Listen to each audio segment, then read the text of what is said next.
ഞങ്ങളും ക്രൂശിക്കപ്പെട്ട ക്രിസ്തുവിനെ പ്രസംഗിക്കുന്നു. ദൈവ തിരുനാമത്തിന് മഹത്വം ഉണ്ടാകട്ടെ.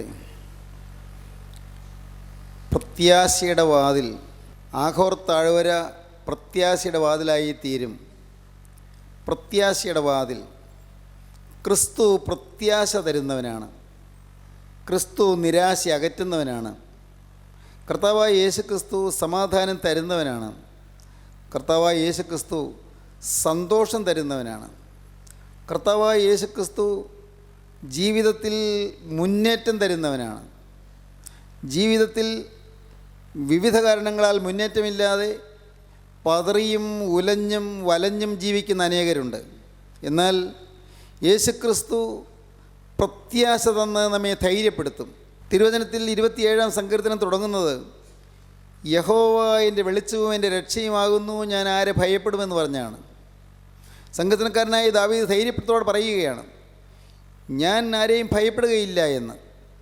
യഹോവ എൻ്റെ വെളിച്ചവും എൻ്റെ രക്ഷയുമാകുന്നു, ഞാൻ ആരെ ഭയപ്പെടും. ഭയപ്പെടാനുള്ള അനേകം വിഷയങ്ങളുള്ള ആളാണ് ദാവീദ്.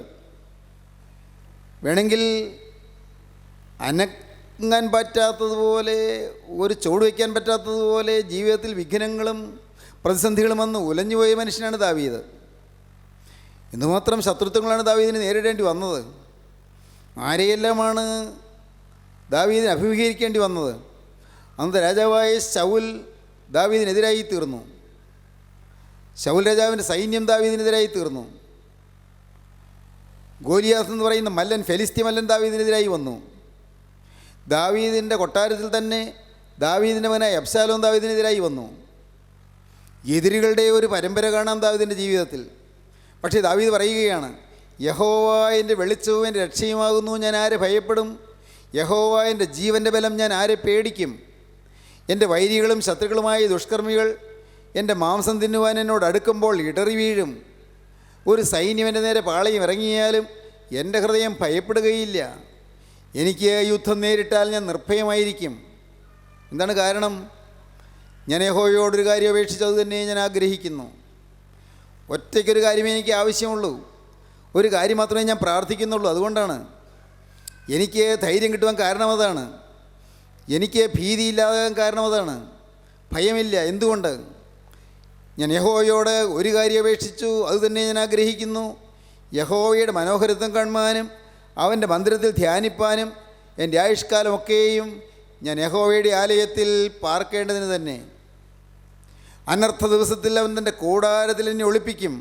തിരുനിവാസത്തിൻ്റെ മറവിൽ എന്നെ മറയ്ക്കും. പാറമേലിനെ ഉയർത്തും. ഇപ്പോൾ എൻ്റെ ചുറ്റുമുള്ള ശത്രുക്കളുടെ മേൽ എൻ്റെ തല ഉയരും. ഇപ്പോൾ എൻ്റെ ചുറ്റുമുള്ള ശത്രുക്കളുടെ മേൽ എൻ്റെ തല ഉയരും. ഞാൻ അവൻ്റെ കൂടാരത്തിൽ ജയഘോഷയാഗങ്ങൾ അർപ്പിക്കും. ഞാൻ യഹോവയ്ക്ക് പാടി കീർത്തനം ചെയ്യും. യഹോവേ, ഞാൻ ഉറക്കെ വിളിക്കുമ്പോൾ കേൾക്കണമേ. എന്നോട് കൃപ ചെയ്ത് എനിക്ക് ഉത്തരമരുളണമേ. എൻ്റെ മുഖം അന്വേഷിപ്പിനെന്ന് നിങ്ങളിൽ നിന്ന് കൽപ്പന വന്നു എന്ന് എൻ്റെ ഹൃദയം പറയുന്നു. യഹോവേ, ഞാൻ നിൻ്റെ മുഖം അന്വേഷിക്കുന്നു. നിൻ്റെ മുഖം എനിക്ക് മറയ്ക്കരുതേ. അടിനെ കോപത്തോടെ നീക്കിക്കളയരുതേ. എൻ്റെ അപ്പനും അമ്മേനെ ഉപേക്ഷിച്ചിരിക്കുന്നുവെങ്കിലും യഹോവ എന്നെ ചേർത്തുകൊള്ളും. എന്തൊരു ധൈര്യമാണ് ദാവീദിന്.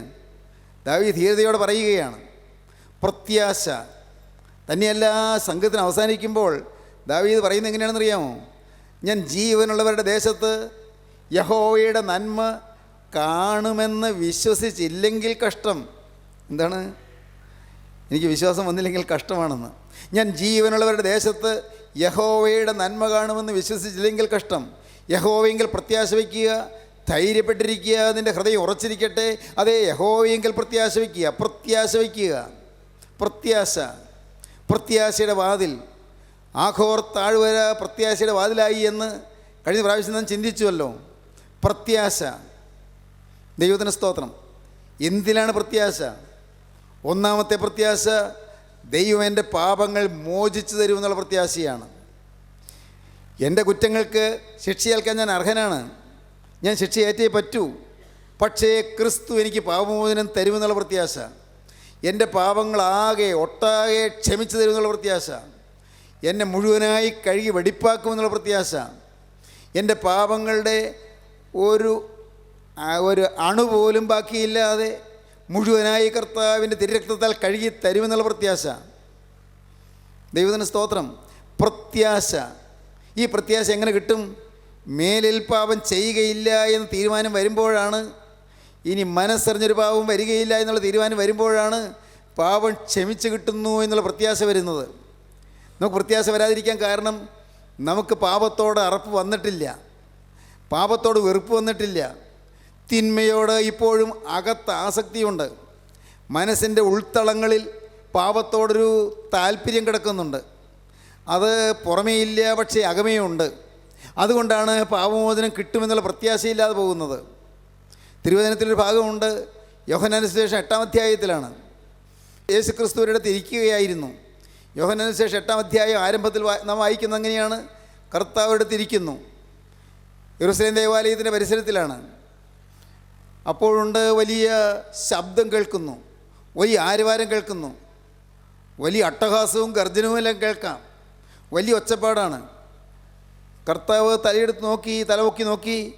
അപ്പോൾ ഒരു പറ്റം ആളുകൾ നോക്കിയപ്പോൾ സാധാരണക്കാരല്ല, യഹൂദ മതത്തിലെ മതമേധാവികളാണ്, മതത്തിലെ ഉന്നതന്മാരാണ്, ശ്രേഷ്ഠരായ ആളുകളാണ്, പള്ളി പ്രമാണിമാരാണ്. യഹൂദ മതത്തിലെ പരീശന്മാരും ശാസ്ത്രികളുമെല്ലാമാണ്. പരീശന്മാരെന്ന് പറഞ്ഞാൽ എരിവേറിയവരാണ്, ശാസ്ത്രികളെന്ന് പറഞ്ഞാൽ പണ്ഡിതന്മാരാണ്.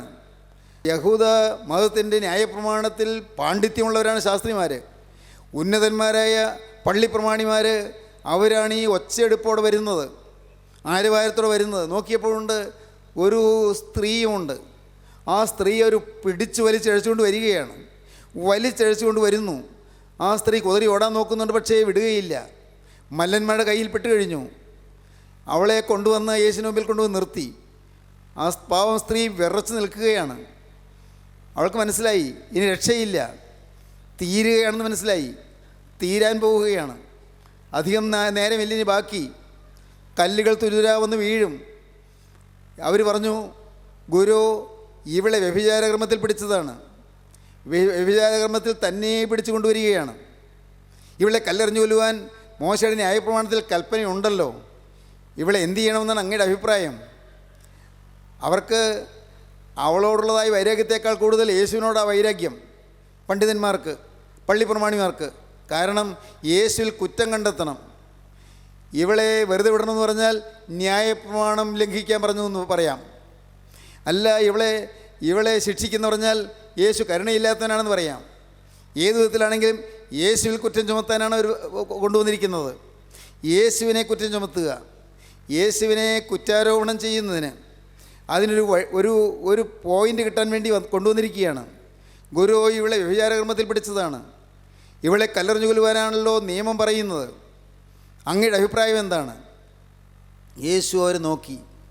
പാവം സ്ത്രീ പേടിച്ച് ഉറച്ചു നിൽക്കുന്നു. ഏതാനും സമയത്തിനകം ഉരുളം കല്ലുകൾ ദേഹത്തുനിന്ന് വീഴും. ശരീരത്തിലെ മാംസമെല്ലാം പിച്ചി ചീന്തി തെറിക്കും, ചോര ചീറി തെറിക്കും, അസ്ഥിയെല്ലാം ഉടഞ്ഞ് ചിതറും. പാവം അവൾക്കറിയാം, അവിടെ ആ നാട്ടിൽ അങ്ങനെ നടന്നിട്ടുണ്ട്. പരസ്യമായി വ്യഭിചാരകർമ്മത്തിൽ പിടിക്കപ്പെട്ടാൽ കല്ലെറിഞ്ഞ് കൊല്ലും. ഇതവൾ വ്യഭിചാരകർമ്മത്തിൽ പിടിക്കപ്പെട്ടിരിക്കുകയാണ്. ഇത്രയും കാലം കൊണ്ട് അവൾ സമ്പാദിച്ചതെല്ലാം അവിടെ തീരാൻ പോവുകയാണ്.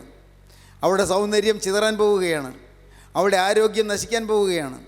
എല്ലാവിധ അവസാനിക്കാൻ പോകുന്നു. അവൾ ശൂന്യതയിലേക്ക് നോക്കിക്കൊണ്ട് സ്തബ്ധയായി നിൽക്കുന്നു, അരണ്ട് നിൽക്കുന്നു, പേടിച്ച് നിൽക്കുന്നു.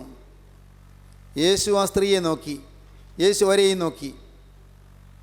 യേശു അവരുടെ മുഖത്തേക്ക് നോക്കി പറഞ്ഞു, നിങ്ങളിൽ പാപം ചെയ്യാത്തവൻ ഇവളെ ഒന്നാമത് കല്ലെറിയട്ടെ. യേശു കുനിഞ്ഞു വിരൽ കൊണ്ട് എന്തോ എഴുതിക്കൊണ്ടിരുന്നു. പൂഴിമണ്ണിൽ എഴുതിക്കൊണ്ടിരുന്നു. ഇവരെ ഈ യഹൂദന്മാർ പണ്ഡിതന്മാരാണല്ലോ. അവർ അപ്പോൾ പെട്ടെന്ന് അവർക്ക് ഓർമ്മ വന്നു യിരെമ്യാ പ്രവചനം 17-ാം അധ്യായം. യിരെമ്യാ പ്രവചനം 17-ാം അധ്യായം അത് ഓർമ്മയിൽ വന്നു. ശരിയാണ്, യേശു ഈ വിരൽ കൊണ്ട് എഴുതുന്നത് അവരുടെ പാപമാണ്. ആ വാക്യം ഒന്ന് വായിക്കൂ. യിരെമ്യാ പ്രവാചകൻ്റെ പുസ്തകം 17-ാം അധ്യായത്തിൽ അവരുടെ പാപം അവൻ പൂഴിമണ്ണിൽ എഴുതി വയ്ക്കുമെന്നൊരു വാക്യമുണ്ട്. യിരെമ്യാ പ്രവചനം 17-ാം അധ്യായം വായിക്കുമ്പോൾ നമുക്കവിടെ കാണാം, അവരുടെ പാപം അവൻ പൂഴിമണ്ണിൽ എഴുതി വയ്ക്കുമെന്ന്. വായിക്കാം, 13-ാം വാക്യം വായിക്കാം. ഇസ്രായേലിൻ്റെ പ്രത്യാശയായ യഹോവേ, നിന്നെ ഉപേക്ഷിക്കുന്ന ഏവരും ലജ്ജിച്ചു പോകും. എന്നെ വിട്ടുപോകുന്നവരെ മണ്ണിൽ എഴുതി വയ്ക്കും. അവർ ജീവനുള്ള വെള്ളത്തിൻ്റെ ഉറവായ യഹോവയെ ഉപേക്ഷിച്ചു കളഞ്ഞുവല്ലോ. എന്നെ വിട്ടു പോകുന്നവരെ മണ്ണിൽ എഴുതി വയ്ക്കും, മണ്ണിൽ എഴുതി വയ്ക്കും. അവരുടെ പാപങ്ങൾ എഴുതി വയ്ക്കും, പാപം മണ്ണിൽ എഴുതി വയ്ക്കും. എന്നെ വിട്ടുപോകുന്നവരെ മണ്ണിൽ എഴുതി വയ്ക്കും. അവരെ നോക്കി അവരുടെ പാപങ്ങൾ, രഹസ്യമായി അവർ ചെയ്ത പാപങ്ങൾ യേശു ഇതാ മണ്ണിൽ എഴുതി വയ്ക്കുകയാണ്. അവരുടെ മനസാക്ഷിയിൽ കുത്തുകൊണ്ടു. അവരുടെ ഉള്ളിൽ വേദനയുണ്ടായി. എൻ്റെ പാപമാണല്ലോ യേശു എഴുതുന്നത്, എൻ്റെ പാപമാണല്ലോ യേശു എഴുതുന്നത്. യേശു പറഞ്ഞത് നിങ്ങളിൽ പാപം ചെയ്യാത്തവരുടെ ഒന്നാമത് കല്ലെറിയട്ടെ എന്നാണ്. അവരുടെ കയ്യിൽ നിന്ന് കല്ല് ഊർന്ന് താഴെ വീണു. ഓരോരുത്തരായി പോവുകയാണ്. ഇപ്പോൾ ആ സ്ത്രീയുണ്ട് യേശുവിന് മുമ്പിൽ. ആ സ്ത്രീ അത്ഭുതത്തോടെ നോക്കി നിൽക്കുകയാണ്. യേശുവിന് മുമ്പിൽ വരാനിടയായത് ഭാഗ്യം. അതുകൊണ്ടാണല്ലോ എനിക്ക് ഇപ്പോൾ മരണം ഒഴിവായത്. കൊല്ലാൻ കൊണ്ടുപോകുന്നവർ ഓരോരുത്തരായിട്ട് പിൻവാങ്ങിപ്പോയല്ലോ. എന്നെ കല്ലെറിയാൻ വന്നവർ ഓരോരുത്തരായി പോയല്ലോ. ഈ യേശുവിന് മുമ്പിൽ വന്നത് നന്നായി. ഞാൻ ആഗ്രഹിച്ചല്ലെങ്കിലും വന്നു, നന്നായി. ചിലർ നിർബന്ധിച്ചാണ് അല്ലെങ്കിൽ പിടിച്ചുകൊണ്ട് വന്നതാണ്, നന്നായി. എന്നെ ശിക്ഷിക്കാൻ കൊണ്ടുവന്നതാണ്, എങ്കിലും നന്നായി. എനിക്ക് മരണം ഒഴിവായല്ലോ. അവൾ അത്ഭുതത്തോടെ യേശുവിനെ ഒന്ന് കണ്ണുപറിക്കാതെ നോക്കി നിൽക്കുകയാണ്. യേശു അവളെ നോക്കി. യേശുവിന് അവളെ വേണമെങ്കിൽ കല്ലെറിയാം. കാരണം പാപം ചെയ്യാത്തവൻ കല്ലെറിയണമെങ്കിൽ യേശുവിന് കല്ലെറിയാൻ യേശു പാപം ചെയ്തിട്ടില്ല. ഒരു പാപവും ചെയ്യാത്ത ദൈവത്തിന് വേണമെങ്കിൽ കല്ലെറിയാം. പക്ഷേ യേശു പറഞ്ഞു, സ്ത്രീയെ നിനക്കാരും ശിക്ഷ വിധിച്ചില്ലയോ? ഞാനും നിനക്ക് ശിക്ഷ വിധിക്കുന്നില്ല. സ്ത്രീയെ നിനക്കാരും ശിക്ഷ വിധിച്ചില്ലയോ? യേശുവിൻ്റെ തൊണ്ടയൊന്ന് ഇടറിയോ? യേശുവിൻ്റെ കണ്ണ് നനഞ്ഞുവോ? യേശുവിൻ്റെ ഹൃദയം ആർദ്രമായോ? ആ പാവനിയായ സ്ത്രീയുടെ നേരെ നോക്കുമ്പോൾ യേശുവിൻ്റെ ഹൃദയത്തിൽ സ്നേഹവും വാത്സല്യവും കിനിഞ്ഞു വന്നുവോ? ക്ഷമയും ദീർഘക്ഷമയും യേശുവിൻ്റെ ആ വാക്കുകളിൽ നിഴലിച്ചുവോ? യേശു പറഞ്ഞു, ഞാനും നിനക്ക് ശിക്ഷ വിധിക്കുന്നില്ല. ദൈവത്തിന് സ്തോത്രം. ഇതാണ് സ്വർഗീയ സ്നേഹം. ശിക്ഷ വിധിക്കുന്നവനല്ല ദൈവം. പ്രിയപ്പെട്ടവരെ, നിങ്ങൾ വിശ്വസിക്കൂ, യേശു സ്നേഹം മാത്രമാണ്. ആഘോർ താഴ്വരയെ പ്രത്യാശയുടെ വാതിലാക്കി മാറ്റുന്നവനാണ്. പാപം ക്ഷമിക്കുന്നവനാണ്. പാപം കണക്കിടുന്നവനല്ല, പാപം പരിഗണിക്കുന്നവനല്ല, പാപം ഗണ്യമാക്കുന്നവനല്ല. യേശു പാപം പൊറുക്കുന്നവനാണ്. അതുകൊണ്ടല്ലേ നാം എല്ലാം ജീവിക്കുന്നത്. അതുകൊണ്ടല്ലേ ഞാൻ സുവിശേഷം പറയുന്നത്. അതുകൊണ്ടല്ലേ ഞാൻ ദൈവത്തിൻ്റെ വേല ചെയ്യുന്നത്. അതുകൊണ്ടല്ലേ ഞാൻ ഇന്ന് സമാധാനം അനുഭവിക്കുന്നത്. എൻ്റെ പാപങ്ങൾക്കൊത്തതുപോലെ ദൈവം ചെയ്തിരുന്നുവെങ്കിൽ എനിക്ക് നിങ്ങളോടൊരു വാക്ക് മിണ്ടാൻ അർഹത ഉണ്ടാകുമായിരുന്നുവോ? എൻ്റെ അകൃത്യങ്ങൾക്കൊത്തതുപോലെ ദൈവം എന്നോട് പകരം ചോദിച്ചിരുന്നെങ്കിൽ എനിക്ക് ഈ ഭൂമിയിൽ ജീവിക്കാൻ സാധിക്കുമായിരുന്നുവോ? പ്രിയപ്പെട്ടവരെ, ഞാൻ അറിയുന്നു, ഞാൻ ആഴമുള്ള കുഴിയിലായിരുന്നു. ഞാൻ കുഴഞ്ഞ ചേറ്റിലായിരുന്നു. ഭാഗ്യവശാൽ പുറമേയുള്ള പാപങ്ങളൊന്നും ചെയ്തില്ല. പുറമേയുള്ള പ്രവൃത്തികളിലെ പാപങ്ങളിലേക്ക് പോകാനിടയായില്ല. അതിനുള്ള സാഹചര്യം ഉണ്ടായിരുന്നില്ല, അതിനുള്ള ചുറ്റുപാടുണ്ടായിരുന്നില്ല. എന്നാൽ ഞാനൊന്നറിയുന്നു, എൻ്റെ അകത്ത് എല്ലാ പാപവും ഉണ്ടായിരുന്നു. എൻ്റെ ഹൃദയത്തിൽ എല്ലാ തിന്മയും ഉണ്ടായിരുന്നു. എൻ്റെ വിചാരങ്ങളിലും വികാരങ്ങളിലും പാപം നിറഞ്ഞു നിന്നിരുന്നു, തിന്മ നിറഞ്ഞു നിന്നിരുന്നു. ദ്രവ്യാഗ്രഹവും അശുദ്ധമായ മോഹങ്ങളും മ്ലേച്ഛമായ ആഗ്രഹങ്ങളും എല്ലാം ഈ ഹൃദയത്തിൽ നിറഞ്ഞു നിന്നിരുന്നു. സഹോദരങ്ങളെ, നിങ്ങളോട് പറയട്ടെ, ലാസറിൻ്റെ കല്ലറ പോലെ ചീഞ്ഞ് ദുർഗന്ധം വമിക്കുന്ന ഒരു ഹൃദയമായിരുന്നു എൻ്റെ ഹൃദയം. പുറമേ കുഴപ്പമില്ല, പുറമേ ദുർഗന്ധമില്ല, കല്ലറ തുറന്നാൽ ദുർഗന്ധം. ഇന്ന് സഹോദരങ്ങളെ, നിങ്ങൾ അനേകം പേര് ചിന്തിച്ചു നോക്കൂ, ജീവിതത്തിൽ പാപമില്ലേ? പാപങ്ങൾക്കൊത്തതുപോലെ ദൈവം ചെയ്തിരുന്നുവെങ്കിൽ നമുക്കാർക്ക് നിൽക്കാൻ അർഹത ഉണ്ടാകുമായിരുന്നു. യഹോവേ, നീ അകൃത്യങ്ങളെ ഓർമ്മ വെച്ചാൽ കർത്താവേ ആര് നിലനിൽക്കുമെന്ന് ഒരിക്കൽ ദാവീദ് എന്ന് കരഞ്ഞു പറഞ്ഞു. യഹോവേ, നീ അകൃത്യങ്ങളെ ഓർമ്മ വെച്ചാൽ കർത്താവേ ആര് നിലനിൽക്കും? എങ്കിലും നിന്നെ ഭയപ്പെടുവാൻ തക്കവണ്ണം നിൻ്റെ പക്കൽ വിമോചനമുണ്ട്. എത്ര മനോഹരമായൊരു വാക്യമാണ്. നിന്നെ ഭയപ്പെടുവാൻ തക്കവണ്ണം നിൻ്റെ പക്കൽ വിമോചനമുണ്ട്. നമ്മുടെ ഈ ശരീരത്തിലേക്ക് നോക്കൂ, ശരീരത്തിലെ ഓരോ അവയവങ്ങളിലേക്ക് നോക്കൂ. നിങ്ങൾ തന്നെത്താൻ ഇരുന്ന് ചിന്തിക്കണം. ഓരോ അവയവം കൊണ്ടും ചെയ്തു പോയ പാപങ്ങൾ, കണ്ണിലെ നോട്ടത്തിൽ വന്നു പോയ പാപങ്ങൾ, കണ്ണിൽ വന്ന നോട്ടത്തിലെ അഹങ്കാരം, നോട്ടത്തിലെ അശുദ്ധി, നോട്ടത്തിൽ അഹങ്കാരം, നോട്ടത്തിലെ കോപം. വാക്കാൽ കോപം വന്നില്ല, കോപിച്ച് ഗർജിച്ചില്ല, പക്ഷേ നോട്ടത്തിൽ കോപമുണ്ടായിരുന്നു. കോപം കൊണ്ട് ചിലർ ദഹിപ്പിച്ച് കളയുന്ന കോപത്തിൻ്റെ ആ ഭീകരത കണ്ണിൽ നിഴലിട്ടിരുന്നു. ഇല്ലേ? നിങ്ങൾ ചിന്തിച്ചു നോക്കൂ. നമ്മുടെ ജീവിതത്തിൽ ആരെയെല്ലാം നാം ഉള്ളം കൊണ്ട് ശപിച്ചിട്ടുണ്ട്, ആരെയെല്ലാം പ്രാഗിയിട്ടുണ്ട്, ആരെയെല്ലാം ദ്വേഷത്തോടെ ചിന്തിച്ചിട്ടുണ്ട്, വൈരാഗ്യത്തോടെ ഓർത്തിട്ടുണ്ട്. ഹൃദയത്തിൽ നിറയെ പകയല്ലായിരുന്നുവോ? ഹൃദയത്തിൽ നിറയെ നീരസമല്ലായിരുന്നുവോ? ഉള്ളിൽ നിറയെ പുകച്ചിലല്ലായിരുന്നുവോ? ഉള്ളിൽ ആർക്കും വഴങ്ങാത്ത സ്വഭാവമല്ലായിരുന്നുവോ? അഹന്തയും അഹങ്കാരവും അല്ലായിരുന്നു നമ്മുടെ കൂട്ട്? അതല്ലായിരുന്നു നമ്മുടെ ആകത്തുക? ചിന്തിച്ചു നോക്കൂ പ്രിയപ്പെട്ടവരെ. അശുദ്ധ വികാരങ്ങൾ, അശുദ്ധമായ ചിന്തകൾ, അശുദ്ധമായ മോഹങ്ങൾ, ഇതെല്ലാം ഹൃദയത്തിൽ തമ്പടിച്ച് നിൽക്കുകയല്ലായിരുന്നുവോ? ചിന്തിക്കൂ. എന്നാൽ സ്നേഹവാനായ ദൈവം, കാരുണ്യവാനായ ദൈവം ഓരോ അവയവും പ്രതിയായി ചെയ്തു പോയ പാപങ്ങളെല്ലാം കർത്താവ് ക്ഷമിച്ചു. സ്ത്രീയെ, ഞാൻ നിനക്ക് ശിക്ഷ വിധിക്കുന്നില്ല. കർത്താവ് പറഞ്ഞു, ഞാൻ നിനക്ക് ശിക്ഷ വിധിക്കുന്നില്ല. അവൾ അമ്പരപ്പോടെ നോക്കി, ആരുടെ മുമ്പിലാണ് ഞാൻ വന്നിരിക്കുന്നത്? പാപം ചെയ്യാത്ത ഈ പരിശുദ്ധനായ ദൈവത്തിൻ്റെ അരിയിൽ ഞാൻ എത്തിയിരിക്കുന്നല്ലോ. ഞാൻ എന്തൊരു ഭാഗ്യവതിയാണ്. ഇവിടെ വന്നതുകൊണ്ടല്ലേ എനിക്ക് ആയുസ് കിട്ടിയത്. ഇവിടെ എത്തിയത് കൊണ്ടല്ലേ ഞാൻ ഇന്ന് ജീവിച്ചിരിക്കുന്നത്. എന്തൊരത്ഭുതം! എന്നെ ആക്ഷേപിക്കുവാനും എന്നെ കൊല്ലുവാനും എന്നെ കുറ്റം ചുമത്തുവാനും വന്നവരെല്ലാം അവർ ഇട്ടിട്ട് പോയല്ലോ, കല്ലിട്ടിട്ട് പോയല്ലോ. ഞാനിപ്പോൾ മാറി നിൽക്കുന്നല്ലോ, ഞാനിപ്പോൾ ജീവനോടെ നിൽക്കുന്നല്ലോ. എൻ്റെ ജീവിതം എന്തൊരു അത്ഭുതം! അവൾ യേശുവിൻ്റെ മുഖത്ത് നിന്ന് കണ്ണ് മാറ്റാൻ വയ്യാതെ അവൾ കണ്ണിമയ്ക്കാതെ നോക്കി നിൽക്കുകയാണ്. യേശു പറഞ്ഞു, ഞാൻ നിനക്ക് ശിക്ഷ വിധിക്കുന്നില്ല. അടുത്ത വാക്ക്, പൊയ്ക്കോ, പോക, ഇനി പാപം ചെയ്യരുത് കേട്ടോ. ദൈവത്തിന് സ്തോത്രം. എന്തൊരു മനോഹരമായ വാക്ക്. Sin no more, go and sin no more. ഇനി പാപം ചെയ്യരുത്. ദൈവത്തിന് സ്തോത്രം. ആർദ്രതയുള്ള വാക്കുകൾ. യേശുവിൻ്റെ സ്നേഹം. ഈ സ്നേഹമാണ് പ്രത്യാശ തരുന്നത്. ഈ സ്നേഹമാണ് ഇനിയും ജീവിക്കാൻ കൃപ തരുന്നത്. ഈ സ്നേഹമാണ് നമുക്കിനിയും മുന്നോട്ട് ഗതി തരുന്നത്.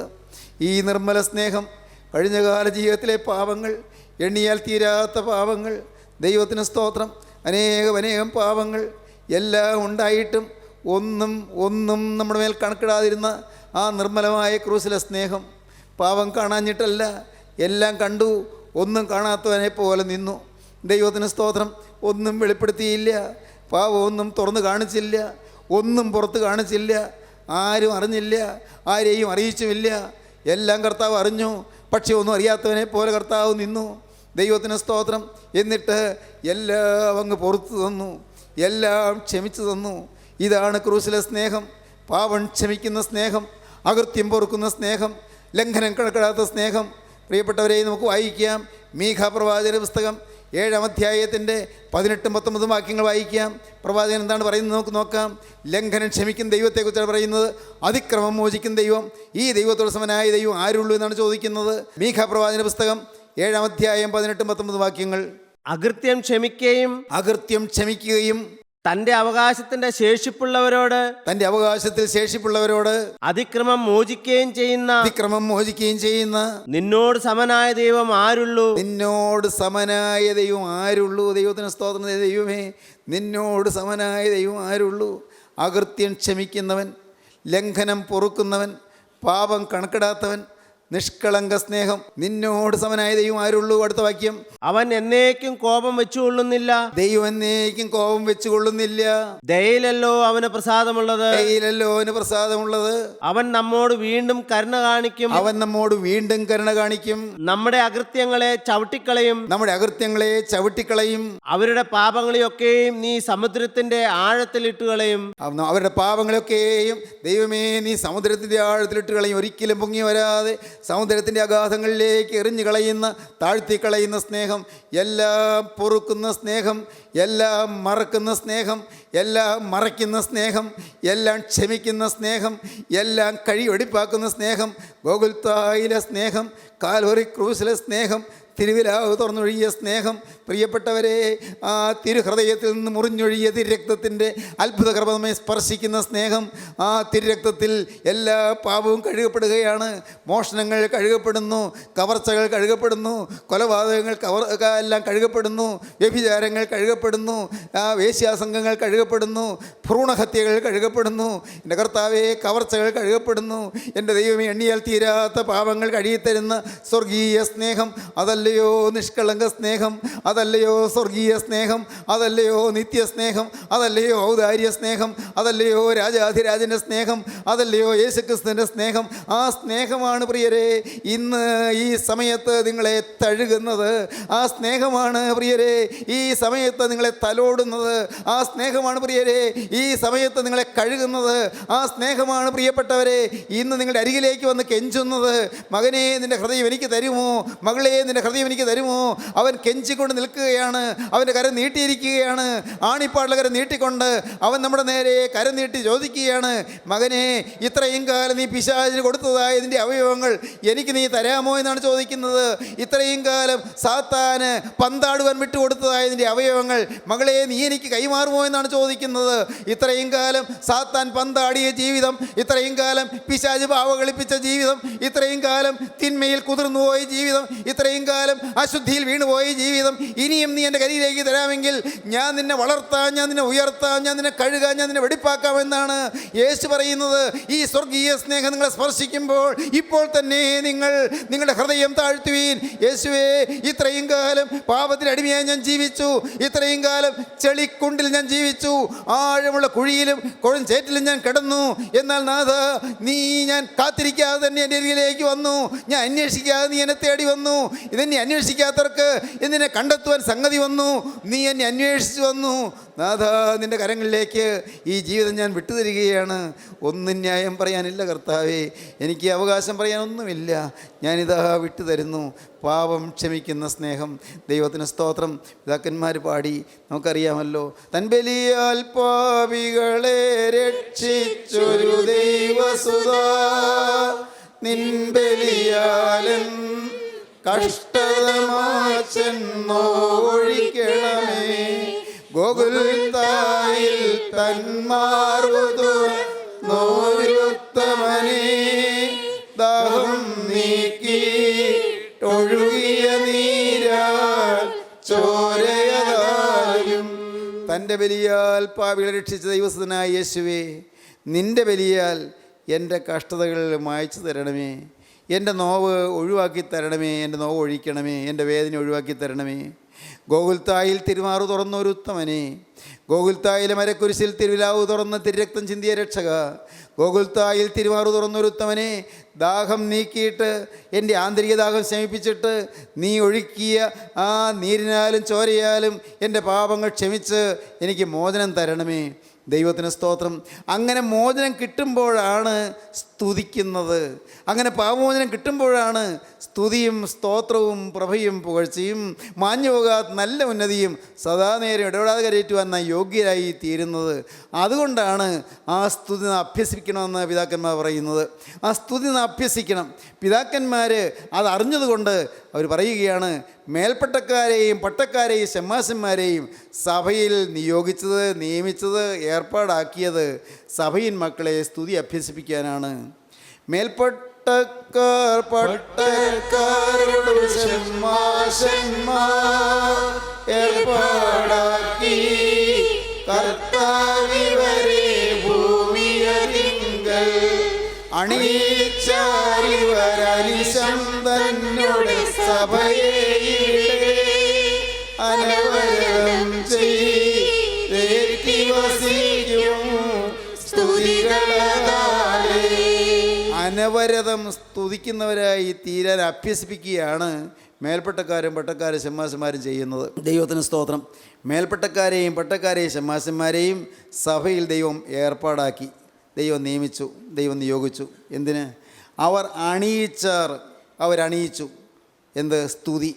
അണിയിച്ചാർ ഇവർ, മേൽപ്പട്ടക്കാരും പട്ടക്കാരും ശമ്മാശന്മാരും, അണിയിച്ചാർ ഇവർ അനിശം എല്ലായ്പ്പോഴും തന്നുടെ സഭയെ ഇവിടെ, ദൈവത്തിൻ്റെ സഭയെ ഈ ഭൂമിയിൽ അനവരതം ചെയ്ത് ഏറ്റുവസിക്കും സ്തുതികളതാലേ അണിയിച്ചു. നിരന്തരം ഇടവിടാതെ അനവരതം ചെയ്ത് ഏറ്റുവസിക്കും സ്തുതി കരയേറ്റുവാൻ അത് അഭ്യസിപ്പിക്കുന്നതിന് വേണ്ടി പട്ടക്കാരെയും മേൽപ്പട്ടക്കാരെയും ശമ്മാശന്മാരെയും നിയമിച്ചാക്കി. ദൈവത്തിന് സ്തോത്രം.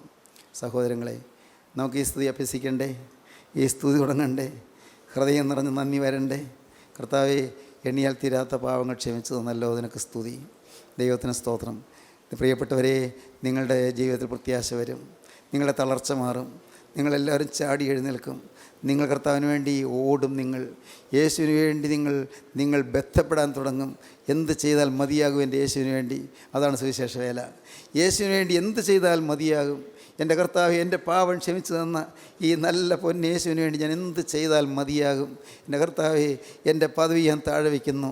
എൻ്റെ ജോലി, എൻ്റെ കർത്താവേ, എൻ്റെ വിദ്യാഭ്യാസം, എൻ്റെ കർത്താവേ, എൻ്റെ സ്വാധീന ശക്തി, എൻ്റെ ദൈവമേ, എൻ്റെ ബന്ധുബലങ്ങൾ, കർത്താവേ, എനിക്കുള്ള സകലവും ഞാൻ അടിയറ വയ്ക്കുന്നു. കുരിശിൻ ചുവട്ടിൽ എല്ലാം താഴ്ത്തി വയ്ക്കുന്നു. എന്നിട്ട് ഇനി നിൻ്റെ കുരിശ്, കർത്താവേ, ആ കുരിശിലെ സ്നേഹം അത് വർണ്ണിക്കാൻ കർത്താവേ, ഞാനിതാ എൻ്റെ ആയുസ് വേർതിരിക്കുന്നു. നിങ്ങൾക്ക് എന്ത് തോന്നുന്നു? അതിന് താല്പര്യം തോന്നുന്നുണ്ടോ? എങ്കിൽ നമുക്ക് സമർപ്പിക്കാം. നമ്മുടെ തലകളെ വണക്കാം, കണ്ണുകളെ അടയ്ക്കാം, അല്പസമയം നമുക്കൊന്ന് പ്രാർത്ഥിച്ചിരിക്കാം. കർത്താവിന് സ്തോത്രം. യേശുവിൻ്റെ കരങ്ങളിലേക്ക് ജീവിതം കൊടുക്കാം. പാപമോചനം മൂലം, പാപക്ഷമ മൂലം പ്രത്യാശ വരും. ദൈവത്തിന് സ്തോത്രം. പാപക്ഷമ മൂലം പ്രത്യാശ വരും. പ്രത്യാശയുടെ വാതിൽ തുറക്കും. ആഘോർ താഴ്വര പ്രത്യാശയുടെ വാതിലായി തീരും. ദൈവത്തിന് സ്തോത്രം. അതിനെന്താണ് ചെയ്യേണ്ടത്?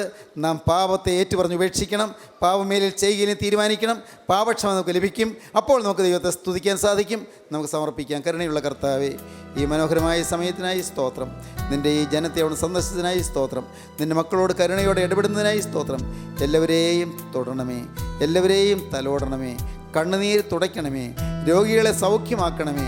എൻ്റെ കർത്താവേ, ജീവിതത്തിൽ അടഞ്ഞുപോയ വാതിലുകൾ തുറക്കണമേ കർത്താവേ. പ്രത്യാശ പകരണമേ കർത്താവേ. വിശ്വാസത്തിൽ ഉറപ്പിക്കണമേ കർത്താവേ. എല്ലാവരെയും നന്മകളാൽ നിറയ്ക്കണമേ. ശോഭനമായ ഭാവി നൽകണമേ. അനുഗ്രഹിക്കണമേ. യേശുവിൻ നാമത്തിൽ തന്നെ. ആമീൻ. ഹല്ലേലൂയ.